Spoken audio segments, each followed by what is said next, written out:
Nenek moyangku seorang pelaut, gemar mengarung luas samudra, menerjang ombak tiada takut, menempuh badai sudah biasa.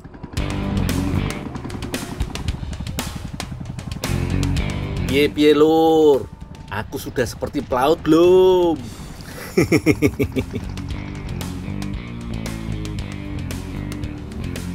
Sebenarnya aku habis pulang mencari ikan bersama para nelayan dari Kecamatan Balusu, Kabupaten Baru, Sulawesi Selatan, lur.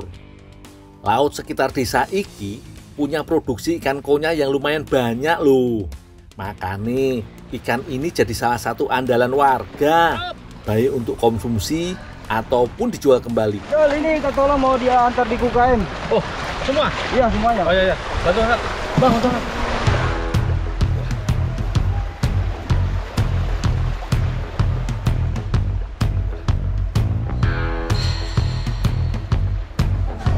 Agak aja amat tuh, Pak. Iya, bantu balik, bantu balik. Oh iya, Pak. Endul, dari mana Endul? Oh, dari cari ikan di. Boleh nih bikin ikan bakar? Ah, ini kan mau aku start ke UMKM. Boleh lah, 2-3 ekor aja. Aduh, beneran ini mau ke UMKM. Emang mau dimasak apa sih? Mau masak ikan bakar? Ah, kok cuma ikan bakar aja. Bentar, aku antar deh. Aku start ke UMKM dulu. Siapin dulu aja bumbu-bumbunya. Boleh lah. Dah, tinggal dulu ya. Iya.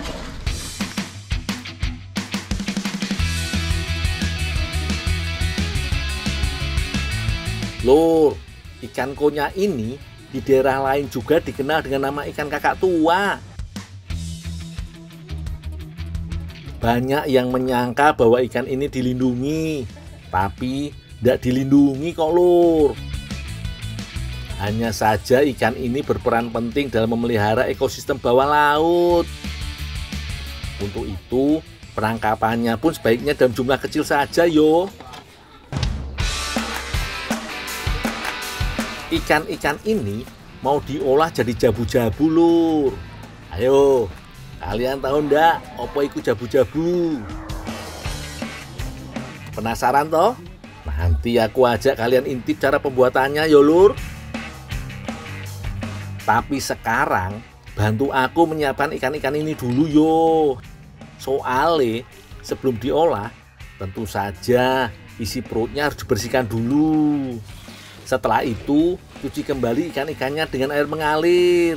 Sambil dibersihkan sekali lagi bagian dalam ikan agar tidak ada yang tertinggal. Selanjutnya, aku menyiapkan batok kelapa untuk dibakar dan dijadikan arang. Soalnya, setelah dibersihkan ikan-ikan ini harus diasap terlebih dahulu, lur. Gunanya untuk mematangkan dan melembutkan daging agar lebih mudah diolah. Selain itu, dengan diasapi, ikan dijamin akan harum banget. Jadi, nanti jabu-jabunya akan punya aroma yang khas. Sedap.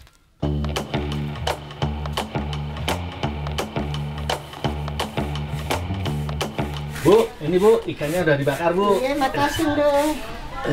Ini dulu buat kamu ya. Makasih sudah dibantu. Oh, ini jabu-jabu nih, Bu. Iya. Makasih, Bu ya. Iya, sama-sama. Ini dia, lur, UMKM jabu-jabu ikan konyanya. Jabu-jabu adalah olahan sejenis abon asal Sulawesi Selatan, lur. Ada berbagai macam jenis jabu-jabu. Salah satunya ya jabu-jabu ikan konya ini, lur.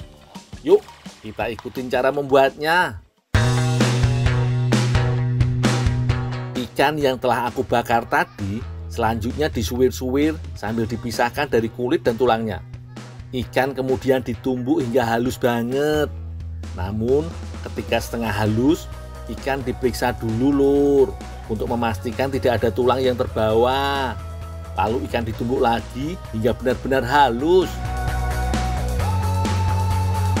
Ikan ini nantinya akan dimasak bersama bumbu dan bahan lainnya. Bumbu yang digunakan cukup beragam, lur. Ada lada, lengkuas, dan cabai yang dihaluskan. Kemudian tambahkan bawang merah dan bawang putih. Jangan lupa garamnya, Lur.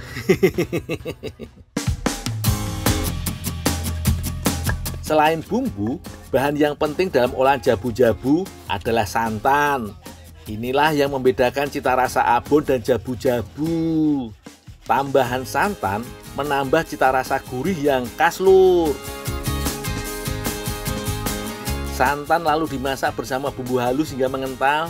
Kemudian masukkan jabu-jabu dan masak hingga kering. Tekstur jabu-jabu berbeda dengan abon, Lur. Kalau abon biasanya agak berserat dan kasar. Jabu-jabu biasanya sangat halus. Makanya saat dimasak, ibu-ibu tidak menggunakan centong atau spatula, melainkan batok kelapa seperti ini. Selain untuk mengaduk dan mencampurkan bumbu, batok kelapa juga berfungsi untuk menghaluskan jabu-jabunya, Lur. Terakhir, jabu-jabu yang sudah kering dikemas dalam kemasan kedap udara seperti ini. Jabu-jabu biasanya bisa bertahan hingga 6 bulan, Lur. Tapi kujamin tidak sampai 1 minggu pasti sudah ludes. Soalnya oleh-oleh khas Kabupaten Baru ini nikmat banget kalau disantap sama nasi panas.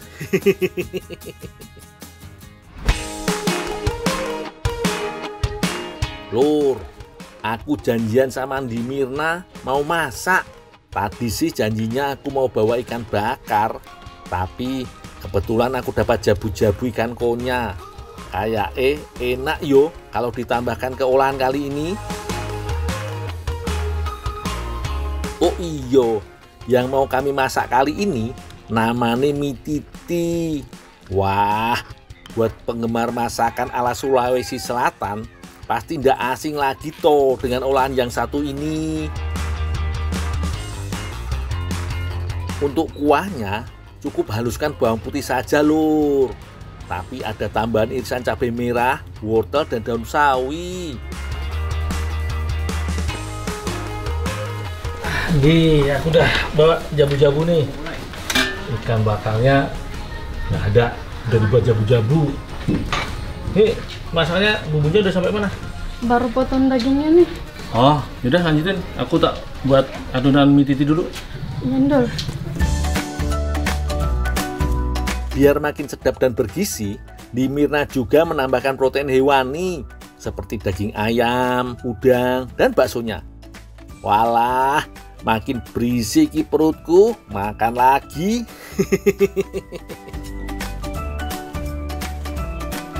Kalau aku menyiapkan adonan mie titinya, Lur.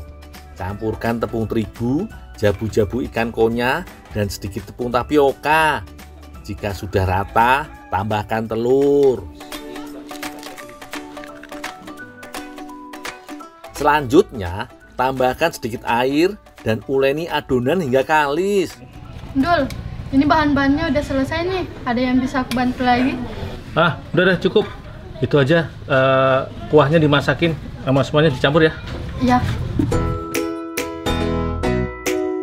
Setelah adonan kalis, aku tambahkan pewarna agar adonan makin apik. Kalau masakannya cantik kan, makin menambah selera makan toh, Lur.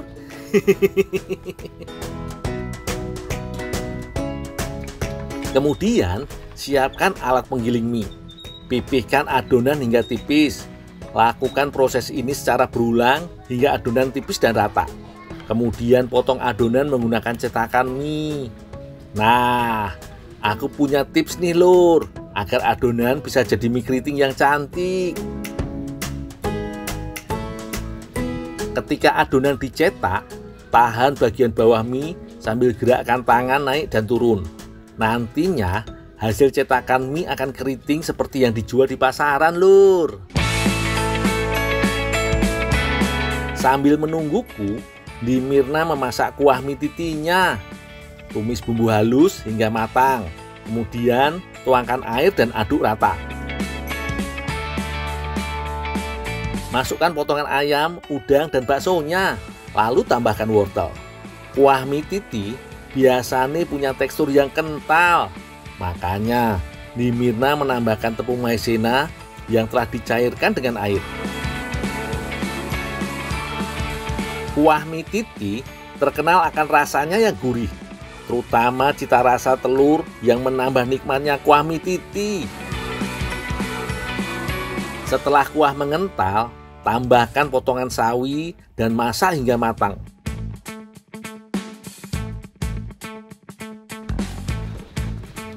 Nih, kuahnya udah matang belum?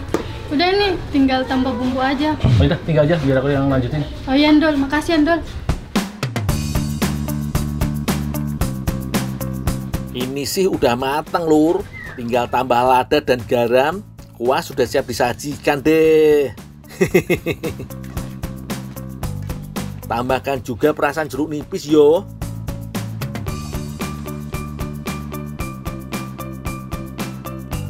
Nah, kuahnya sudah matang. Sekarang aku mau menggoreng mie titinya dulu ya lur.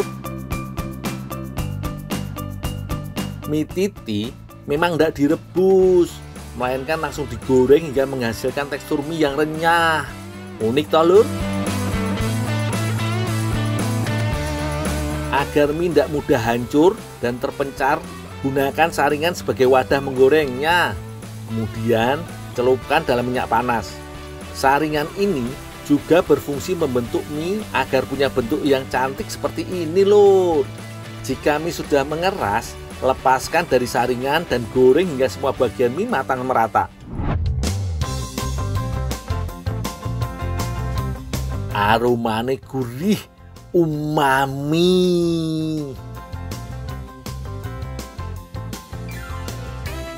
Yuk, nih udah lapar toh. Langsung aja kita cobain. Lur, mie titi buatanku dan di Mirna ini dijamin tidak ada lawan. Rasanya gurih banget. Apalagi adonan mie-nya punya aroma dan cita rasa yang khas dari campuran jabu-jabu konyanya. Kuahnya yang lembut berpadu ciamik lur dengan garing renyahnya mie titi.